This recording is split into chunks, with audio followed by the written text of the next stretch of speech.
Está começando Soltos na cultura, natureza, esportes e movimento.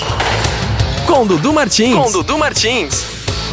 Que hoje o nosso assunto aqui é karatê. E temos uma das maiores autoridades do Brasil do karatê, o Sensei Suzuki, está aqui com a gente. Também está aqui Marcelo Proença, o Sensei Marcelo, e o Gabriel Jacques. A gente já falou um pouquinho no primeiro bloco sobre vários aspectos do karatê, mas falando um pouquinho mais sobre o praticante, as pessoas que buscam o karatê hoje. Quem geralmente procura? Tem alguma especificação a partir de tal idade ou tem que ser menino? Tá aberto para quem o karatê, Marcelo? Não existe um limite, uma regra básica assim para o karatê, algum impedimento para que alguém possa ou não possa praticar o karatê. Não existe um limite de idade, na realidade.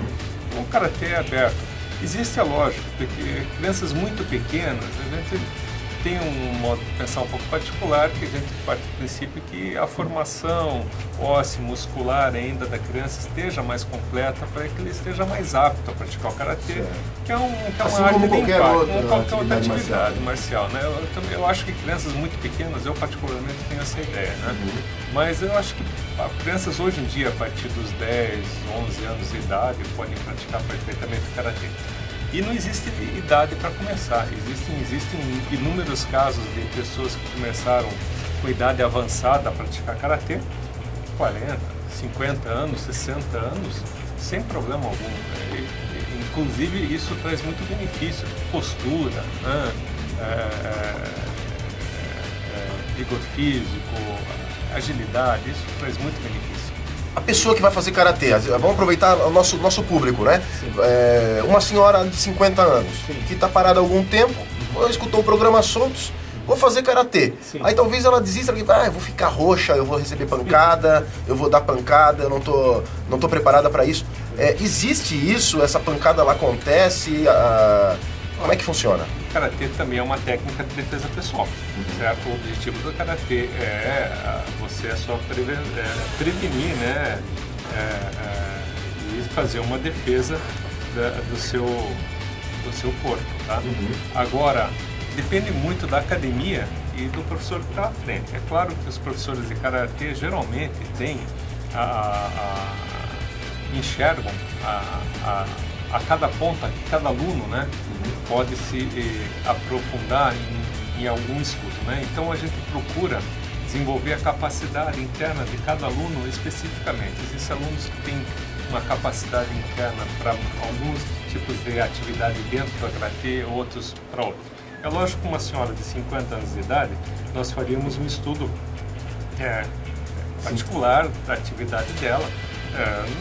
Não seria a princípio, do primeiro momento, na primeira aula, não faria um comitê normalmente como você faz.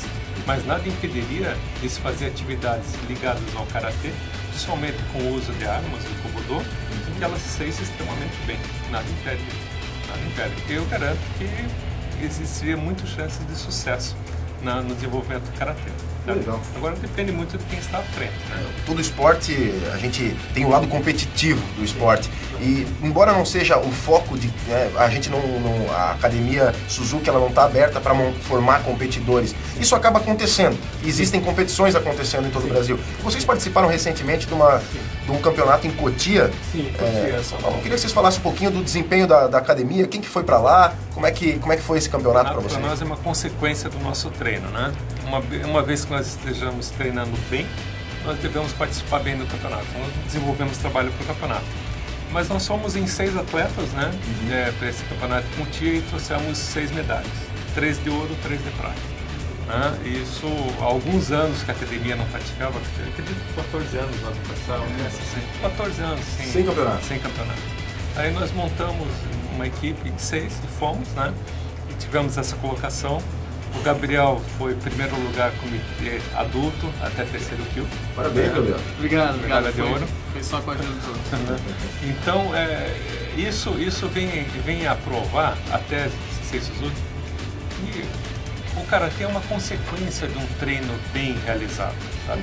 E que a sequência de treinamento é fundamental. Não adianta você treinar um ano especificamente para um campeonato e depois ficar 5 anos sem treinar o karatê. É preferível que você tenha uma continuidade, uma assiduidade grande ao dojo e treine o karatê como ele é, com o kata, com o kihon, que são as bases fundamentais de chegar no comitê.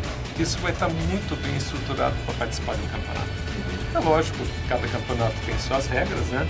Mas a gente pode constatar que a filosofia de você treinar o karatê dentro dos seus princípios básicos, que é kata, kihon e comitê, dentro de uma aula, prevalece. Tanto é que a nossa academia foi muito bem classificada. Depois de 14 anos, vocês voltaram a participar de um campeonato, foram muito bem.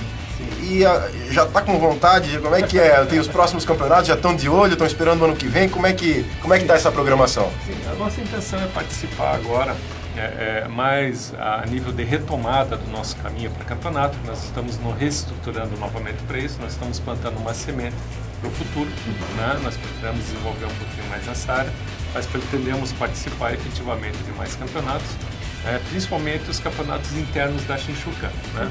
Futuramente nós devemos expandir para os campeonatos de federações também, tá? Mas a nossa intenção é participar. Gabriel, como é que foi essa experiência lá? Você imaginava 1 ano e meio atrás, quando voltou para o Karatê, que 1 ano e meio na frente ia trazer uma medalha de ouro num campeonato? Fala um pouquinho pra gente dessa tua experiência lá em Cotia. Não imaginava de maneira alguma. A experiência foi uma experiência muito grande de vivência, né? Inclusive, quando nós fomos para lá, Cotia é uma cidade bem diferente, quem conhece a cidade sabe o que eu estou dizendo. E tive o privilégio de ficar com o Sensei Marcelo e o Sensei Suzuki no mesmo quarto, então foram memórias que não se vão tão cedo. Mas a companhia de todos que estavam lá e é como se fosse uma pessoa. Eu diria que a pessoa tem uma aura, né? Então, vou fazer essa comparação. O dojo parece que tem uma aura que atrai muita gente de companheirismo, de sinceridade. Então, como o Sensei Marcelo falou anteriormente, nesse anti-estresse é um lugar onde não existe pressão, a não ser que você tenha pressão sobre si próprio. Porque o ensino do Karatê é uma coisa que o Sensei Suzuki diz, faça no seu tempo. E é uma coisa que aluno novo, que nem eu, tem o costume de fazer, querer fazer rápido, querer fazer ligeiro para ver dar resultado, e que o Karatê ensina ao contrário. Então, essa participação no campeonato foi mais pela vivência, foi pelo o comitê que a gente tem falado aqui. O comitê é o combate no Karatê, né? Onde existe o confronto 1 a 1 no Karatê. Então, eu participei no comitê, participei no kata também. E no comitê foi muito bacana o apoio em que o Marcelo estava junto com os nossos outros professores, o Sensei Alexandre e o Sensei Luciano, dando apoio lá, falando para mim, me orientando o que eu devia fazer, o que eu não devia fazer. E foi uma orientação assim essencial. Foi minha primeira participação, então eu estava um pouquinho adrenado, sim. Mas foi uma experiência de convívio ímpar. Que legal. E tá esperando a próxima competição já? Sim, com certeza. A gente tava também conversando um pouquinho antes do programa com relação... O Karatê é uma arte marcial que... Essa é a minha última pergunta, Cleito, depois a gente vai pro intervalo comercial. O Karatê é uma arte marcial e hoje, eu lembro que quando eu era pequenininho, o Karatê era uma das únicas que tinham pra mim, né? E hoje a gente vê muitas outras artes marciais sendo amplamente divulgadas, até por essa questão do MMA, do Ultimate Fighting e tal. Então, as principais desse MMA, elas acabam aparecendo um pouquinho mais nesse momento. O Karatê, ele perdeu espaço, ele tá, pode-se dizer que ele mantém essa mesma coisa, ou a filosofia é completamente outra e não existe essa competição entre as artes? Sua pergunta é uma pergunta difícil. A resposta é um pouco extensa, sabe? Mas vou tentar sintetizar, ou se estiver errado, por favor, me corrija, tá? Mas o Karatê em si, o Karatê que nós praticamos, que é um Karatê mais tradicionalista, ele perde um pouco o terreno quando ele existe essa área comercial, essa área de divulgação comercial, tá? Vamos dizer, está na mídia ou não está na mídia, como todo mundo fala hoje, né? O MMA é muito divulgado porque ele tem uma intenção comercial muito grande, né? Existem prêmios vultuosos, os profissionais de luta hoje, o MMA, o Ultimate Fighter, são profissionais que são muito bem remunerados, né? E o Karatê não tem esse apelo comercial, tá? Talvez por isso o Karatê tenha dentro da mídia ou da propagação do Karatê, tenha perdido talvez algum espaço. Mas ao mesmo tempo a gente sente que o número de alunos é crescente, a gente não sente que essa perda de alunos, né? Bom. Mesmo porque existem alguns movimentos muito interessantes, escolas com convênios com academias que praticam karatê dentro de escolas municipais, estaduais. Então a gente vê um crescimento de uma nova geração de praticantes de karatê. Isso é muito bom e é muito sério. Agora eu quero uma pergunta que eu tenho pro Sensei Suzuki. Onde se pratica o karatê, Sensei? Até pode ser praticado em qualquer lugar, desde que haja um espaço. Certo? Então, naturalmente, esse espaço, né, pode ser uma academia, pode ser até na praça pública, né? No nosso caso, cada um tem a sua academia, né? Né, que lhe dá mais sustentação, né? Uma parte mais higiênica, podemos dizer, né? Mas em si não precisa ser um espaço específico Para praticar. para o karatê em si, não. Né? Porque é uma luta que não requer projeções, agarramentos, não é? É uma luta Em pé. em pé, certo? Onde é que fica aqui em Joinville a Academia Suzuki? Fica na rua Jaraguá, 411. 411. As pessoas que estão ouvindo o programa hoje, que eventualmente se interessem para ir lá de repente. Hoje tem treino.